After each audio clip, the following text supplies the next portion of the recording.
السلام علیکم ناظرین، آج ہمارے سامنے موجود ہیں قرآن کے مشہور مفکر اور سابق آئی جی پولیس محمد سعید الرائی صاحب جی۔ ہاں جی، الرائی صاحب، کل آپ نے اپنی تقریر میں فرمایا تھا کہ یہ گورنمنٹ نے جو بجلی اور گیس کی قیمتیں بڑھائی ہیں، انکریز کی ہیں، تو اس سے غریب بیچاروں پر ٹیکس لگا ہے، تو اس کے بارے میں، اسلام کے بارے میں آپ کی کیا رائے ہے؟ جی جی میں تھوڑا سا اسلامک معیشت کا بھی اسٹوڈنٹ رہا ہوں اور اس پر میری تحقیقاتی کتاب بھی موجود ہے۔ ہمارے آئین میں لکھا ہوا ہے قرارداد مقاصد میں کہ سپریم لا تو قرآن اور سننا ہی ہوگا۔ تو میں قرآن اور سنت کی روشنی میں یہ بتاؤں گا کہ ہم اس جو دلدل میں پھنس گئے ہیں، مہنگائی کے چکر ہے، معیشت تباہ ہو رہی ہے، اس کی وجوہات کیا ہیں، اور میں کیوں کہتا ہوں کہ یہ جو تیل، گیس اور بجلی کا ریٹ گورنمنٹ بڑھا رہی ہے، یہ غریبوں پر ٹیکس ہے۔ ٹیکس کیا ہوتا ہے؟ ٹیکس ہے کہ آپ نے کسی کی آمدنی سے کچھ لینا ہے حصہ، یہ ٹیکس ہوتا ہے۔ تو جب آپ ان غریبوں پر زیادہ، تو 95% تو ملک کے نیچے والے طبقے کے لوگ ہیں نا، یہ جب آپ قیمتیں بڑھائیں گے تیل، گیس، پانی کی، تو یہ تو ان کے ایک قسم کے آپ جیب سے ٹیکس لے رہے ہیں نا، ان کی آمدنی کا ایک حصہ لے رہے ہیں۔ تو یہ کیا یہ جائز ہے؟ ہمیں یہ دیکھنا پڑے گا۔ یہ قیمتیں فکس کرنا، رسول پاک صلی اللہ علیہ وسلم سے پوچھا گیا تھا کہ آپ کی چیزوں کی قیمت فکس کر دیں، آپ نے کہا تھا میں یہ چیزوں کی قیمت فکس نہیں کروں گا، یہ اللہ کرتا ہے۔ آپ کا مقصد تھا یہ مارکیٹ فورسز پر ڈیپینڈ کرتا ہے، حکومتیں جو ہیں ان چیزوں کی قیمتیں فکس نہیں کرتی۔ اور اس کی میں وجوہات بتاؤں گا یہ کیوں حکومت یہ کر رہی ہے۔ دیکھیں، آپ کے پیچھے وزیر خانہ شوکت ترین صاحب کہہ گئے ہیں لاکھوں، پتہ نہیں 40 لاکھ لوگوں کا ڈیٹا ہے جو ٹیکس نہیں دے رہے، تو آپ ان سے ٹیکس لینا جو ٹیکس نہیں دے رہے۔ یہ تو آرٹیکل 7 ہے یہ کانسٹیٹیوشن کا، یہ میرے پاس پاکستان کا، اس میں اسٹیٹ کی ڈیفینیشن ہے authority which imposes tax, that's all. حکومت کی ڈیفینیشن ہے، اسٹیٹ کی ڈیفینیشن، اتھارٹی فیڈرل، پروونشل یا جو بھی ہو، جو ٹیکس لگاتی ہے، یہ ہے اسٹیٹ کی ڈیفینیشن۔ اگر اسٹیٹ ٹیکس نہیں لگا رہی تو پھر وہ اسٹیٹ نہیں ہے، وہ تو بنانا ریپبلک ہے، وہ فیل ہو چکی ہے۔ پچھلے 70 سال سے ہماری tax G D P ratio 8 ہے۔ اسلامی شریعت کے مطابق جیسے آپ قربانی دیتے ہیں 1/3 آپ صدقہ دیتے ہیں، غریبوں کا حصہ، تو اسلامی شریعت کے مطابق tax G D P ratio جو ہے وہ 33% ہونی چاہیے۔ ساری دنیا میں ڈیولپ کنٹریز میں آپ چلے جائیں، tax over G D P ratio یہی ہے یا اس سے زیادہ ہی ہوگی۔ ہماری کیوں 8 ہے؟ اس سے 4 گنا زیادہ کیوں نہیں ہے؟ کیونکہ ایف بی آر کام نہیں کر رہی، وہ ان لوگوں سے مل کے جو 40 لاکھ لوگ ہیں انڈر ہینڈ ڈیلنگ کرتی ہے، اور شبر زیدی بھی تنگ آ کر اس سے بھاگ گیا تھا، پچھلی گورنمنٹ بھی نہیں اس کو کر سکی۔ یہ ہماری کرپشن میں ہم پھنسے ہوئے ہیں۔ غریب یہ ٹیکس دے رہے ہیں، 40 لاکھ لوگ دے رہے ہیں، انڈر ہینڈ رشوت دے رہے ہیں۔ یہ جو 25% نہیں کلیکٹ ہو رہا، اس میں سے ہو سکتا ہے آدھا ان کو چھوڑ دیتا ہو، آدھا ایف بی آر لے جاتی ہو، تو یہ بلیک مافیا میں سب بلیک منی چلی جاتی ہے، اور ملک میں بلیک منی اس وقت رول کر رہی ہے، اس لیے معیشت تباہ ہو گئی ہے۔ اگر آپ ٹیکس دیں گے تو گورنمنٹ آپ کو سڑکیں بنا کے دے گی، بجلی فری دے گی، آپ کو گیس فری دے گی، آپ کو پانی فری دے گی، آپ کو اور چیزوں میں آسانیاں پیدا کرے گی، اس میں مہنگائی نہیں پیدا کرے گی۔ آپ دیکھیں نا، آپ کی کوئی ایگریکلچر پالیسی نہیں ہے، کوئی وہ نہیں ہے، انڈسٹریل پالیسی، اکنامک پالیسی۔ جن لوگوں کی پالیسیز ہیں وہاں ایگریکلچر کو دیکھ لیں، آپ کی پروڈکشن 1/3 ہے انڈیا اور بنگلہ دیش سے۔ اگر آپ 30 من گندم پیدا کرتے ہیں پر ایکڑ، تو وہ 90 من پیدا کرتے ہیں۔ کیوں؟ ان کو انہوں نے بجلی میں ریٹ کم دیا ہوا ہے، گیس میں کم دیا ہوا ہے، پانی میں ریٹ کم دیا ہے، یوریا میں کم دیا، تو اس سے پھر وہ ایگریکلچر، آپ جب انپٹ اس طرح سستی ہوگی تو چاہے وہ زراعت ہو، چاہے انڈسٹری ہو، پھر اس کی چیزیں زیادہ بکیں گی، ملک میں سستی بکیں گی، باہر کے ملکوں میں بھی پھر فروخت ہو سکے گی۔ اگر یہ انپٹ آپ کے زیادہ کر دیں تو وہ تو چیزیں کوئی نہیں خریدے گا، وہ تو انڈسٹری بھی تباہ ہو جائے گی، زراعت بھی تباہ ہو جائے گی۔ یہ ہمارا اصل مجرم جو ہے ایف بی آر ہے، جو ٹیکس کلیکٹ نہیں کر رہا، پچھلی گورنمنٹ بھی نہیں کر سکی، عمران کی بھی نہیں کر سکی۔ میں صحیح بات کروں گا، شبر زیدی کو انہوں نے نکال دیا تھا۔ ہمیں یا تو ٹیکس ایمرجنسی کو لگائے، یا جب جس طرح ہم فوج کو بلاتے ہیں سیاسی معاملات میں، یہ معاشی معاملہ، یہ معاشی دہشت گردی ہو رہی ہے، فوج کو اس میں آنا پڑے گا. میں بتا دیتا ہوں، اس کے بغیر نہیں کام بنے گا. ہمارے ایسٹرن معاشرے کا یہ تعلق ہے، ہم ٹیکس دینے سے بھاگتے ہیں. پچھلے زمانے میں جب ٹیکس کلیکٹر کہیں جاتا تھا، ایک گھوڑے پر سوار فوجی ہوتا تھا جس کے ہاتھ میں تلوار ہوتی تھی. آپ سمجھ گئے میری بات؟ تب وہ ٹیکس دیتا تھا. حضرت ابوبکر صدیق جب لوگوں نے ٹیکس انکار کر دیا اور انہوں نے کہا واللہ لقاتلن من فرق بین الصلاۃ والزکاۃ، یہ آپ ٹیکس نہیں دیں گے، نمازیں پڑھیں گے اور حج کریں گے، میں نہیں مانتا.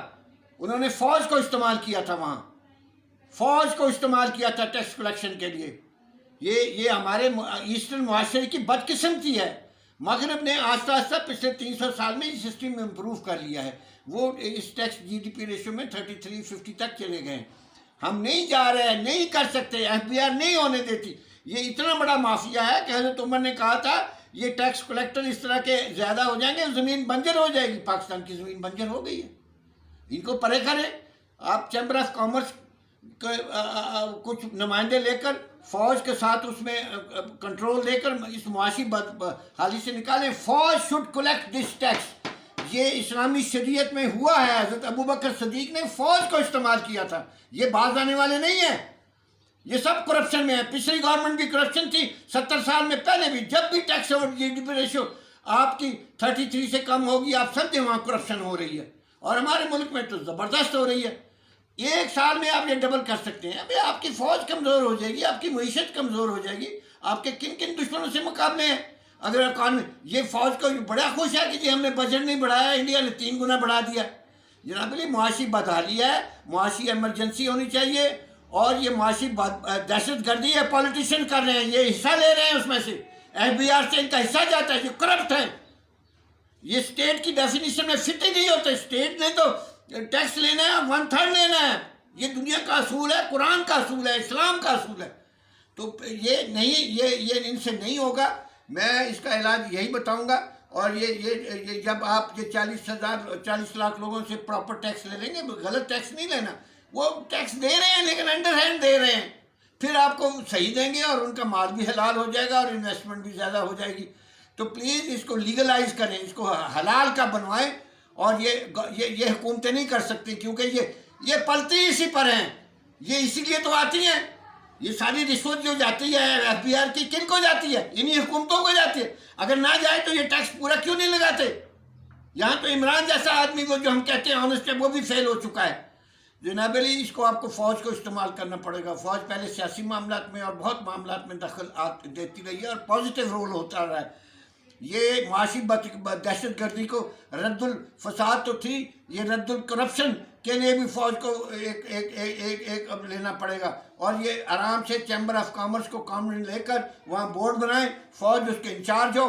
اور ایف بی آر کا ایک آدھا نام، ایف بی آر کو تقریباً آپ 90% ختم کر دیں. وہ کلیکشن ہر ایف بی آر کے افسر کے پاس پوری لسٹیں موجود ہیں جو نیچے والے جو ٹیکس نہیں دے رہے ہیں، کیونکہ وہ ان سے انڈر ہینڈ لیتے ہیں. یہ کوئی ڈھکی چھپی بات ہے. ہم اس ملک کے رہنے والے ہیں، ہمیں سب پتہ ہے کیا ہو رہا ہے اور یہ پیسہ اکٹھا کر کے کہاں کہاں جا رہا ہے. تو یہ فوج کے تھرو کلیکٹ کیا. میں کہتا ہوں 1 سال میں tax G D P ratio آپ دیکھیے گا 16/32 ہو جائے گی اور 16% ہو جائے گی. اور تیسرے سال آپ دیکھیے گا یہ 24. اور انشاءاللہ یہ آپ جو ڈیولپ کنٹری ہے وہاں 30% کے قریب پہنچ جائیں گے 3-4 سال میں. یہ اس کا اور کوئی طریقہ نہیں ہے. باقی سارے سسٹم فیل ہو چکے ہیں. فوج کو یہاں اپنا کردار ادا کرنا پڑے گا. ان کا معاہدہ ہے، حلف نامہ ہے کہ ہم قانون کو اپ ہولڈ کریں گے. جو پبلک کے نمائندے، جو پبلک کو ریپرزینٹ کرتی، پبلک اس وقت مر رہی ہے. یہ غریبوں پر ٹیکس لگ رہا ہے. یہ آپ جو قیمتیں بڑھا رہے ہیں، یہ غریبوں پر ٹیکس ہے. اسلام میں تو ٹیکس آپ نے وہ جو ٹیکس دے سکتا ہے اس پر لگانی ہے. جو اسلام کی گریجویٹ شرح ہیں 2.5, 5, 10, 20، یہ اسلام کی گریجویٹ ٹیکسیشن کی شرح ہیں. آپ اس کے مطابق لگائیں اور وہ لے کر پیسہ جو ہے غریبوں پر خرچ کریں. ایک تو پھر یہ آپ کے یہاں پہ ایگریکلچر کا فائدہ ہو جائے گا، بجلی کے ریٹ کم ہو جائیں گے. اور دوسرا اس ٹیکس میں سے جو آپ نے آئی ایم ایف کو قسطیں دینی ہیں وہ بھی ادا کر سکیں گے. یہ تو ایک دن کا کام ہے. صرف نیت چاہیے. نیت فساد ہے ان کی نیت ہی نہیں ہے. جو government tax over G D P ratio 32 نہیں کرتی 33 وہ ظالم ہے اور وہ کرپٹ ہے اور اس کا ہمیں علاج کرنا پڑے گا. میں نے علاج بتا دیا ہے, اس کے علاوہ اور کوئی طریقہ نہیں ہے. جب وہ کلیکشن ہو جائے گی یہ گیس تیل کی قیمتیں نیچے جائیں گی اور پلس آئی ایم ایف کی قسطیں بھی ادا ہو جائیں گی. تو جناب علی جب یہ قیمتیں نیچے آئیں گی آپ کی انڈسٹری ایگریکلچر ترقی کرے گی, ملک خوشحال ہو جائے گا. آپ نے ایگریرین سوسائٹی بنانی ہے, قرارداد مقاصد میں لکھا ہوا ہے ایک متوازن سوسائٹی بنانی ہے, good middle class. New order ہے, یہ نیا نظام تو ہم نے بنایا ہی نہیں ہے, پرانے نظام میں ہم گھسے ہوئے ہیں. جن کی ایک مل ہے اس کی 20 ملیں ہو گئی ہیں اور غریب جو ہے وہ تباہ ہو گیا ہے. یہ نظام فیل ہو چکا ہے. میں نے بتا دیا ہے, آرٹیکل 7 پڑھیں, اسٹیٹ فیل ہو چکی ہیں, چاہے وہ عمران کی ہو چاہے پچھلی گورنمنٹیں ہوں. آپ کی tax over G D P ratio اگر 33 نہیں ہے تو آپ فیل ہیں, آپ فیل ہیں. ہاں 20 سے تک چلا جائے تو آپ کچھ ڈیولپنگ سٹیج میں آ رہے ہیں. اب تو ہم 10 سے بھی کم ہیں, ہم تو کرپشن کے ماہر ہو گئے ہیں. یہ سارا پیسہ جو نہیں کلیکٹ ہو رہا ہے یہ کرپشن میں جا رہا ہے. لوگوں کو بھی کرپٹ کر رہے ہیں, ان کو بھی پیسہ کھلا رہے ہیں اور حکومت بھی پیسہ کھا رہی ہے. اس میں کوئی راکٹ سائنس کی ضرورت ہے, یہ بالکل کلیئر ہے. میں نے اس کا علاج وہی بتایا جو ابو بکر صدیق نے کیا تھا. آپ کو فوج کو لانا پڑے گا ٹیکس کلیکشن کے لیے اور ایمرجنسی نافذ کر کے فوج آئے اور اس کو کنٹرول سنبھالے. آپ کے فوج کا بجٹ بھی بڑا ہوگا, معیشت بھی اچھی ہوگی, یہ پرائسز ڈٹرمن نہیں ہوں گی, پرائسز آٹومیٹیکلی نیچے جانی شروع ہو جائیں گی اور جناب علی کاروبار بھی بڑھے گا, ترقی ہوگی, ڈیولپمنٹ ہوگی, ایکسپورٹ بڑھ جائے گی, لوگ معاشی طور پر خوشحال ہو جائیں گے. اسلامی فلاحی ریاست کا یہی تصور ہے. بہت شکریہ, میں نے ایک موٹی بات کہہ دی ہے اور اگر کوئی یاران نقطہ داں کے لیے سمجھ میں ہے, اس ملک کو تباہی سے بچایا جائے, اس ملک کو تباہی سے بچایا جائے, یہ بالکل غرق ہو رہا ہے. Thank you very much. اچھا جی, اوکے, اللہ حافظ.